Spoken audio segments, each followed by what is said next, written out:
Tom, saying that the state funding is in place and the time to act is now. Lawmakers, judges, and first responders gathered today to talk about a plan to make drug courts available statewide.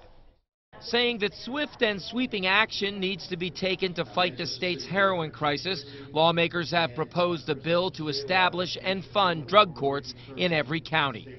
I think on both sides of the aisle, people recognize we're in the middle of a heroin epidemic and that we need to take multifaceted approach. So drug courts is one part of that. The $3 million plan announced Tuesday at Manchester City Hall would provide grant money to counties without these courts and would aid counties where these courts are already in place. The move is largely in response to the deadly rise in opiate abuse in New Hampshire, but will also help other addicts who opt into the 18-month program.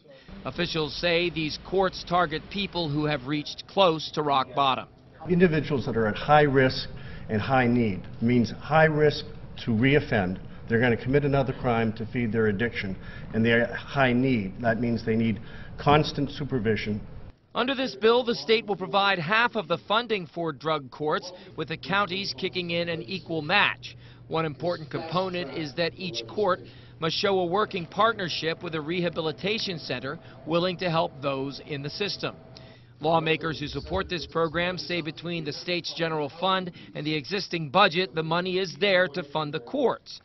The Superior Court in Manchester would get a drug court under this plan, a city where officials say there were 101 overdoses last month, with 10 of them fatal.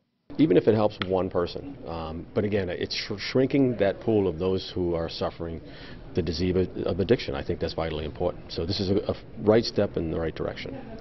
Supporters of this bill say that if it is fast-tracked, it could be on the governor's desk by February, with the first new courts opening sometime around April.